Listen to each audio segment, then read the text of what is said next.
အားလုံးပဲမင်္ဂလာပါ Grade 11စနေဟောင်းဇီဝဗေဒရဲ့အခန်းလေးအပိုင်း2ကနေကြိုဆိုလိုက်ပါတယ်အပိုင်း2ကလေးကိုတော့အကြောင်းသုံးစာအုပ်မှာစာမျက်နှာနံပါတ်40ကနေ41အထိကိုလေ့လာမှာဖြစ်ပါတယ်ပြီးခဲ့တဲ့သင်ခန်းစာတုန်းကအစစ်ရဲ့ definition လေးသိခဲ့ပြီးသွားပြီ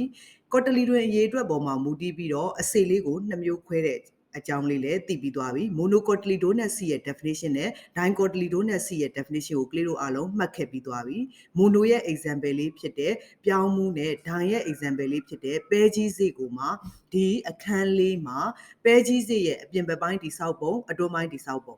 ပြောင်းမှုစေ့ရဲ့အပြင်ဘက်ပိုင်းတိဆောက်ပုံအတွင်းပိုင်းတိဆောက်ပုံအဲ့ဒါလေးကိုခွဲပြီးတော့လေ့လာရမယ်ပြီးခဲ့တဲ့သင်ခန်းစာတုန်းကပဲကြီးစေလေးရဲ့အပြင်ဘက်ပိုင်းတိဆောက်ပုံကိုမှတ်သားခဲ့ပြီးသားဖြစ်တဲ့အတွက်အခုအတွင်းပိုင်းတိဆောက်ပုံကိုမှတ်လိုက်ကြရအောင်နော် Internal structure of B6 မှာစာမျက်နှာနံပါတ်40မှာဒီပုံလေးပါပါတယ်ပုံလေးကကော်တလီတွင်အချမ်းလေးနှစ်ချမ်းကိုအသာအရာလေးဆွဲဟထားတာဖြစ်တဲ့အတွက် embryo with cotyledon and four ဆိုပြီးတော့ဘယ်ဘက်ချမ်းအပေါ်တောင်းကစာလေးပေါ့နော်ဆွဲဟထားတဲ့အစိရွက်နှစ်ချမ်းနဲ့အတူတွေ့ရတဲ့သရေသားလောင်းလေးရဲ့ပုံလေးပဲကြီးစိတ်လေးကိုဆွဲဟလိုက်မယ်ဆိုလို့ရှိရင်နှစ်ခုကော်တလီတွင်နှစ်ခုရဲ့ကြားမှာတွဲချိတ်နေတဲ့အပင်သရေသားလောင်းလေးကိုတွေ့ရမှာပါအပင်သရေသားလောင်းလေးပဲဖြစ်ဖြစ်သရဝါသရေသားလောင်းလေးပဲဖြစ်ဖြစ်သရေသားလောင်းဆိုလို့ရှိရင် embryo လို့ခေါ်ပါတယ်အဲ့ဒီတော့ internal structure of BC မှာနှစ်ပိုင်းတွေ့မယ် embryo နဲ့ cotyledon တစ်ခုချင်းစီကိုခွဲပြီးတော့လေ့လာကြရအောင်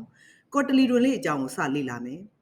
cotyledon လေးကကြည့်လိုက်တဲ့အခါမှာပဲကြီးစေလေးရဲ့ cotyledon လေးက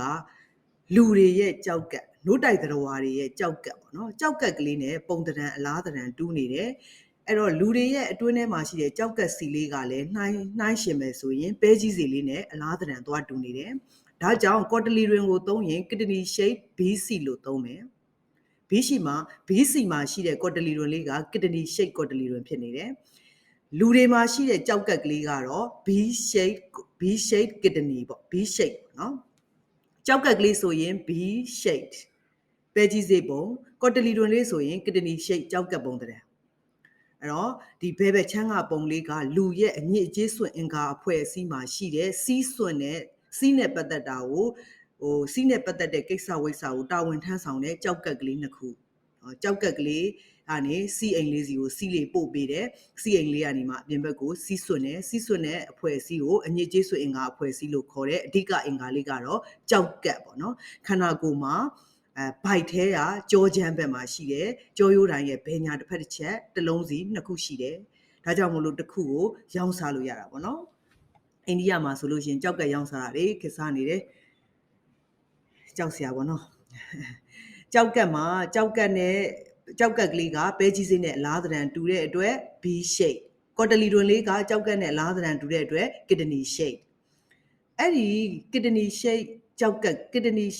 ပ်နဲ့ပုံသဏ္ဍာန်တူတဲ့အစိရွက်ကလေးနှစ်ရွက်က attached to each other တစ်ခုနဲ့တစ်ခုချိတ်တွယ်နေတယ် on remove the sequence အပေါ်ကအစိခွန်လေးကိုခွာလိုက်မယ်ဆိုလို့ရှိရင်နှစ်ခုပုကတ်နေတဲ့ cotyledon လေးနှစ်ခုကိုတွေ့ရမယ်သူတို့ကထူးထူးထဲထဲလေးရှိတယ်ဘာလို့လဲဆိုတော့ story of food အစာတွေကိုတိုးလောင်ထားလို့နောက်အပင်ပေါက်လာတဲ့အခါမှာအဲ့ဒီဒိုင်းကော့စီတွေတော်တော်များများကဒိုင်းကော့စီတွေရဲ့အပင်ပေါက်ပုံပေါက်နည်းကအပင်ပေါက်ဘဝမှာမြေကြီးပေါ်ကို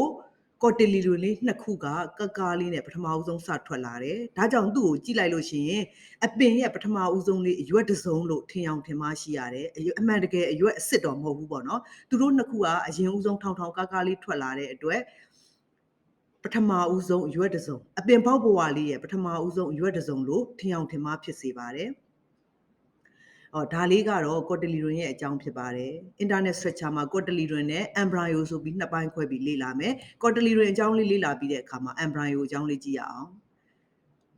embryo လေးက cotyledon ကိုခွာလိုက်မယ်ဆိုလို့ရှိရင်ကွေးလေးဖြစ်နေတဲ့ embryo လေးကို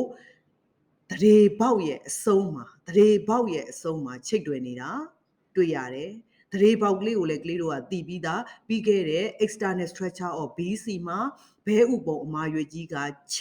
က်ရဲ့အစွန်းတစ်ဖက်မှာရှိတဲ့အပေါက်ကလေးကသရေပေါက်အဲ့ဒီသရေပေါက်ရဲ့အဆုံးမှာတွယ်ချိတ်နေတာလေးကတွယ်ချိတ်ပြီးတော့စပြီးတော့ဖွံ့ဖြိုးပြီးတော့ထွက်လာတာလေးကအပင်သရေသားလောင်းလေး embryo ပုံထဲမှာစိမ့်လေးနော် ပုံထဲမှာစိမ့်စိမ့်လေးက embryo လေးဖြစ်ပါတယ်အဲ့ဒီ embryo လေးက cylinder အကျု end of the embryo လေးရဲ့သေးသွယ်ချွန်များတဲ့အစွန်းလေးသရေပေါက်ကလေးကနေအညောင်လေးစထွက်လာပြီးထွက်လာတဲ့အဖျားစွန်းလေးသေးသွယ်ချွန်များတဲ့ cylinder အကျုလေးကို radical လို့ခေါ်မယ် radical လေးကတော့နောက်တစ်ချိန်မှာအမြင့်ဖြစ်လာမှာပါမို့လို့ future တို့နောက်တစ်ချိန်မှာအမြင့်ဖြစ်လာမယ်အမြင့်လောင်းလေးဖြစ်ပါတယ်နောက်အမြင့်လောင်းနဲ့မျက်နှာချင်းဆိုင်တစ်ဖက်ကတော့သေချာပေါက်အညွန့်လေးထွက်လာမှာအညွန့်ကိုပလူမြူးလို့ခေါ်တယ်အဲ့ဒီပလူမြူးကတော့နောက်တစ်ချိန်မှာအညွန့်အတက်ဖြစ်လာမှာမို့လို့ potential shift လို့သုံးမယ်ပလူမြူးဆို potential shift radical ဆို future တို့ပထမဦးဆုံးအညောင်လေးထွက်လာတဲ့အဖျားစွန်းလေးမြေကြီးအောက်ကိုစိုက်မဲ့အမြင့်လောင်းလေးက radical ဒါလေးကတော့ future တို့ပေါ့နောက်တစ်ချိန်မှာ future တို့ဖြစ်လာမယ်နောက်အစွန်းတစ်ဖက်မှာကြတော့တစ်ဖက်မှာခွာကြားလေးမှာအညွန့်လေးထွက်ဖို့အတွက်သေးလေးဖြစ်နေတယ် feathery structure ငှက်မွေးလေးလို small feathery structure ငှက်မွေးလေးသေးလေးလိုထွက်နေတဲ့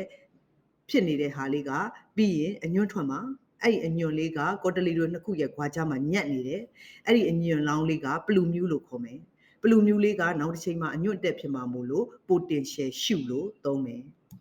အဲ့တော့ဒီ internal structure of BC ရဲ့ embryo လေးအပိုင်းမှာပုံလေးကိုသေချာကြည့်လိုက်မယ်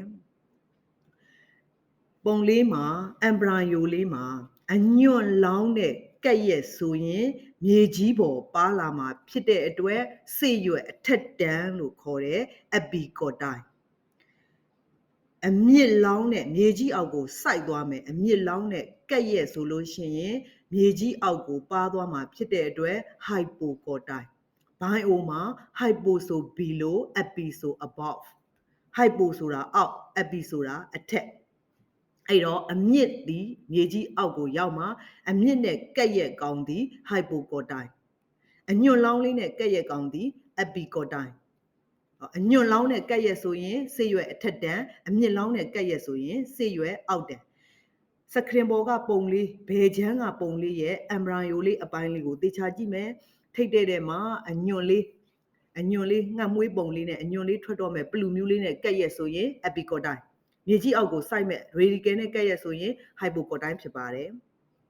အဲ့တော့အဲ့ဒီပလူမြူးနဲ့ radical ရဲ့ခွာကြားမှာရှိတဲ့ဒူလုံးချွန်ပုံဝင်ရိုးလေးရိုးတံလေးကတော့ radical နဲ့ပလူမြူးကို connection လုပ်ပေးထားတယ်ဆက်သွယ်ပေးထားတယ်ဒူလုံးရှည်ပုံလေးမို့လို့ cylindrical လို့သုံးတယ် cylindrical exits ဒူလုံးရှည်ပုံရိုးတံလေးက radical နဲ့ပလူမြူးကို connection ဆက်သွယ်ပေးထားတယ်အဲ့တော့ hypocotyle ဆိုတာက below the point of attachment to the cotyledon ကိုချိတ်တွယ်နေတဲ့အမှတ်ရဲ့အောက်အဲ့တော့ hypocotyle ဆိုရင် below နဲ့တွဲမယ် epicotyle ဆိုရင် above နဲ့တွဲမယ်embryo လေးကတော့တဖြည်းဖြည်းနဲ့ကြီးလာမယ်ကြီးလာပြီးဖွံ့ဖြိုးလာတယ်ဆိုလို့ရှိရင်အပင်ပေါက်လေးဖြစ်လာမယ် seedling အဲ့ဒီအပင်ပေါက်ကလေးကနေတဖြည်းဖြည်းနဲ့နောက်ဆုံးမှာတော့ adapt black အရွယ်ရောက်တဲ့အပင်တစ်ပင်ရပါမယ်ဒါလေးက embryo ရဲ့အကြောင်းပဲကြီးစေ့မှာရှိတဲ့ embryo လေးရဲ့အကြောင်းပြီးသွားပါပြီအဲ့တော့ internal structure of BC အပိုင်းလေးပြီးသွားတဲ့အတွက် structure of maize grain ကိုဆက်ပြီးလေ့လာကြည့်ရအောင်maize grain ရဲ့ဖွဲ့စည်းတည်ဆောက်ပုံပြောင်းမှုရဲ့ဖွဲ့စည်းတည်ဆောက်ပုံမှာရှိတဲ့အပိုင်းလေးကိုကြည့်ရအောင်ပြောင်းမှုကိုထူးခြားချက်တစ်ခုမှတ်ရမှာကပြောင်းမှုသည်အစေ့မဟုတ်ပါဘူးအသီးဖြစ်ပါတယ်အပြင်ဘက်ဆုံးအခွင်သည်အစေ့ခွင်နဲ့အသီးခွင်နဲ့ပေါင်းထားတာပါဒါကြောင့်အပြင်ဘက်ဆုံးကာဘာကိုမျှထုတ်ရင် fruit or blood စိတ်ကုတ်လို့ level တက်ရပါမယ် fruit or နဲ့စိတ်ကုတ်နဲ့ပေါင်းရဲ့ဖြစ်နေတဲ့အတွက်သူ့ကိုခွင်ဆက်တစေသည်လို့ခေါ်ပါတယ် caryopsis ခွင်ဆက်တစေသည်လို့ခေါ်မယ်ပြောင်းမှုလေးအကြောင်းကိုစပြီးတော့လေ့လာတဲ့အခါမှာမှတ်ရမှာက maize grain က is not a seed အစေ့မဟုတ်ဘူးသူက single seeded fruit ဘာကြောင့်လဲဆိုတော့ fruit or နဲ့စိတ်ကုတ်နဲ့အပြင်ဘက်နံရံကပူးရဲ့ကြီးဖြစ်နေတဲ့အတွက် single seeded fruit caryopsis လို့ခေါ်မယ် fruit or နဲ့စိတ်ကုတ်နဲ့ကအပြင်ဘက်ဆုံးမှာအလွှာတလွှာတဲ့အဖြစ်ပေါင်းဆက်နေတယ်ဒီ maize grain ကတော့တည်ပြီးသားပါသူက monocotyledonous seed ဖြစ်တဲ့အတွက် endospermous စေတွင်းစာတွေလည်းတေချာပေါက်ရှိတယ် mono ရဲ့ definition ချက်တုံးကသိခဲ့ပြီးသွားပြီနောက်သူ့မှာတို့ပြောင်းမှုစေလေးတွေကိုခွာဆလိုက်တဲ့အခါမှာလက်ထဲမှာကြံနေတဲ့ဝါတတာအဖက်ကလေးသေးသေးလေးအဲ့ဒါလေးကတော့ embryo ဖြစ်ပါတယ်သူက very slight white tip patch အလွန်သေးငယ်တဲ့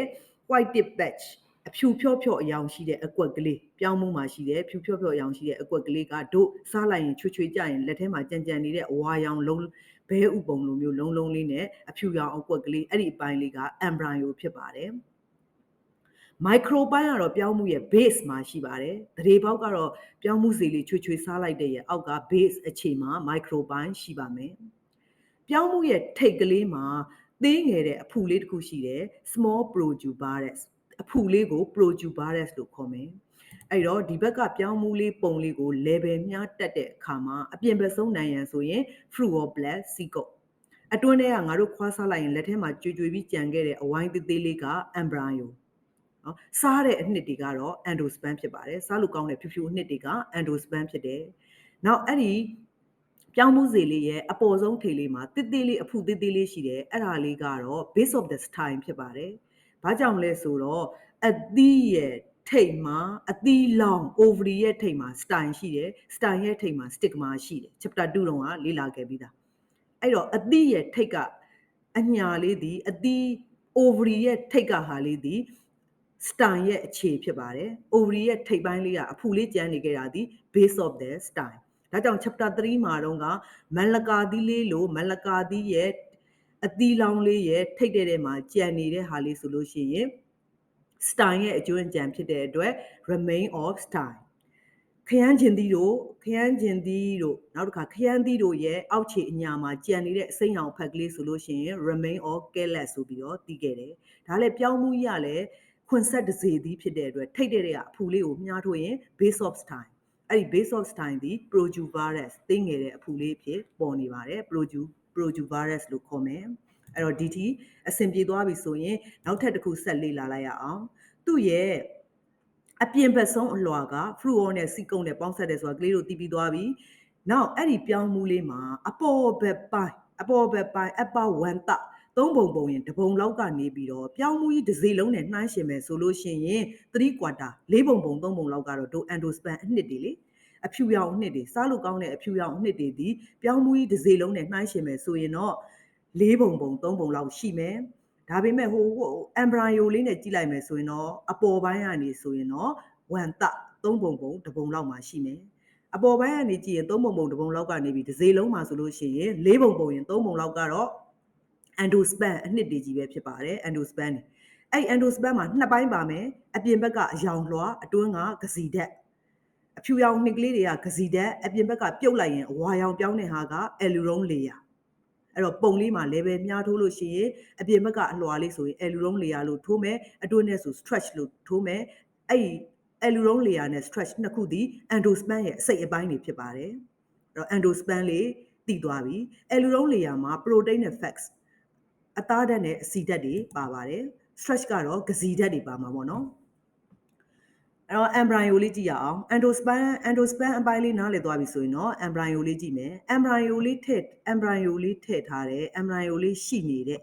အောက်ခြေကအပိုင်းလေးကဒိုင်းလေးနဲ့သွားတူတယ်ဓားတွေပါတယ်ချတဲ့အခါမှာရှေးတုန်းကသုံးတဲ့ဒိုင်းနဲ့သွားတူတဲ့အတွက် scutellan လို့ခေါ်မယ် scutellan လေးက sheet shape single cotyledon sheet shape ဆိုတာဒိုင်းပုံသဏ္ဍာန်ရှိတဲ့ scutellan လေးအတော်အတွင်းမှာနစ်မြုပ်ပြီးတော့ရှိနေတာကတော့ embryo လေးဖြစ်ပါတယ်အဲ့ဒီ embryo နဲ့ endosperm ကို epithelial layer ကပိုင်းခြားထားတယ်အဲ့တော့ပုံထဲမှာ level မြားထိုးရင်အောက်တဲ့က embryo နဲ့အပေါ်မှာရှိတဲ့ endosperm နဲ့ရဲ့ကြားကခြားထားတဲ့မြင်းချောင်းလေးကို epithelial layer လို့မြားထိုးမယ် epithelial layer လေးက endosperm နဲ့ embryo ကို separate ပိုင်းခြားထားပါတယ်embryo လေးကတော့ scutellan ထဲမှာနစ်မြုပ်နေတယ်သူ့မှာအခွံလေးတွေပါတယ်ပလူမျိုးရဲ့အပေါ်ကကာဘာအခွံလေးအဖုံးလေးဆိုလို့ရှိရင်ပလူမျိုးရဲ့အပေါ်ကကာဘာအဖုံးဆိုရင် coleopeptide radical ရဲ့အောက်ကအဖုံးဆိုလို့ရှိရင် coleorhiza အာချင်းပီချင်းတွဲပြီးမှတ်ထားလို့ရပါတယ် radical ရဲ့အဖုံးဆိုရင် coleorhiza ပလူမျိုးရဲ့အဖုံးဆိုရင် coleopeptide အဲ့လိုလေးမှတ်မယ်အညွန့်လောင်းဘုံဆိုလို့ရှိရင် coleopeptide အမြင့်လောင်းဖုံးဆိုရင် coleorhiza အဲ့နာမည်လေးနှစ်ခုတော့မှတ်ရမယ်အဲ့တော့သူ့မှာ level လေးခုပါတယ်ပလူမျိုးရဲ့ radical ရဲ့ပလူမျိုးရဲ့အဖုံးဆိုရင် coleorhiza radical ဖုံးဆိုရင်radical ဖုံးဆိုရင် coleorhiza ပလူမြူဖုံးဆိုကော်လီကိုပတ်တိုင်းပီချင်းတွဲမယ်အာချင်းတွဲမယ်အဲ့ level ၄ခုက embryo ရဲ့အစိတ်အပိုင်းလေးပါအဲ့တော့ပုံဆွဲနည်းအဆင့်ဆင့်လေးကိုကြည့်ပြီးတော့ပုံလေးဆွဲကြည့်ထားပြီးတော့ level မြားထိုးတာလေးကိုမှန်အောင်တက်မယ်နော်ဒါလေးကပြောင်းမှုစီလေးရပြီးသွားပြီအဲ့တော့ဒီသင်ခန်းစာလေးရဲ့အနှစ်ချုပ်အနေနဲ့ internet structure of BC သိခဲ့တယ် internet structure of BC မှာ quarterly တွင်နဲ့ embryo ဆိုပြီးတော့နှစ်ပိုင်းခွဲတယ်နောက် internet structure of maize grain သိခဲ့တယ်သူ့မှာ endosperm နဲ့ embryo နဲ့နှစ်ပိုင်းခွဲတယ်နောက် external structure of maize grain မှာ maize grain ဆိုတာကသူကအစိတ်တစေမဟုတ်ဘူးခွန်ဆက်တစေသည်ဖြစ်တဲ့ carry opposite လို့တည်သွားခဲ့ပြီဒါလေးကအနှစ်ချုပ်ဖြစ်ပါတယ်အနှစ်ချုပ်ကိုလေ့လာပြီးတဲ့အခါမှာလေ့ကျင့်ရန်မိကွန်းလေးကိုဖြည့်ထားစေချင်ပါတယ်တမတ်တန်လေ့ကျင့်ဖို့မိကွန်းလေးကိုတော့မိကွန်း link လေး comment box မှာချပေးပါမယ်ဒါလေးကတော့စာရွက်ထဲမှာချရေးပြီးတော့ကြတော့စာကြည့်တဲ့အချိန်မှာလေ့လာမှတ်သားပြီးတော့ကြတော့မပြင်းရအောင်လို့ဒါလေးဖြည့်ကြည့်ထားမယ်နော် draw and level the internet structure of BC internet structure of BC ကိုပုံလေးဆွဲပေးရမယ်အညွှန်းပြည့်စုံအောင်တက်ပေးရမယ်နှစ်မှတ်တန်လေးဖြစ်ပါတယ်နံပါတ်2ကတော့ describe the structure of an embryo of the BC ပေါ့ BC ရဲ့ embryo လေးရဲ့ဖွဲ့စည်းတည်ဆောက်ပုံအကြောင်းကိုရှင်းပြရမှာဆိုတော့ BC ရဲ့ embryo လေးပဲရှင်းပြရမယ်BC မှာပါတယ် embryo လေးအကြောင်းပဲရှင်းပြရမယ် cotyledon အကြောင်းမပါတော့ဘူး Now state the nature of the cotyledon seen after removing the seed coat of the BC ဒီနံပါတ်3လေးကကြတော့ BC ရဲ့အပေါ်ကအစိတ်ကွန်ကိုခွာလိုက်တဲ့အခါမှာတွေ့ရတဲ့ cotyledon အကြောင်းလေးပဲရှင်းပြရမယ်နံပါတ်တန်လေးဖြစ်ပါတယ်Now number 4လေးကတော့ give an explanation on embryo of maize grain ဆိုတော့ maize grain ရဲ့ embryo လေးအကြောင်းပဲရှင်းပြရပါမယ်နံပါတ်5မိကွန်းလေးကတော့ maize grain ရဲ့ endosperm လေးအကြောင်းပဲရှင်းပြရပါမယ်ဒါလေးတွေကိုစာအုပ်ထဲမှာလေ့ကျင့်ခန်းစာအုပ်ထဲမှာချရေးပြီးတော့ဖြည့်ထားစေချင်ပါတယ်နော်အခုလိုသင်ခန်းစာလေးကိုအားစိတ်ပါစိတ်အဆုံးထိကြည့်ပေးတဲ့အတွက်ကျေးဇူးအများကြီးတင်ပါတယ်နောက်သင်ခန်းစာတွေမှာပြန်ဆောင်ကြရအောင်နော်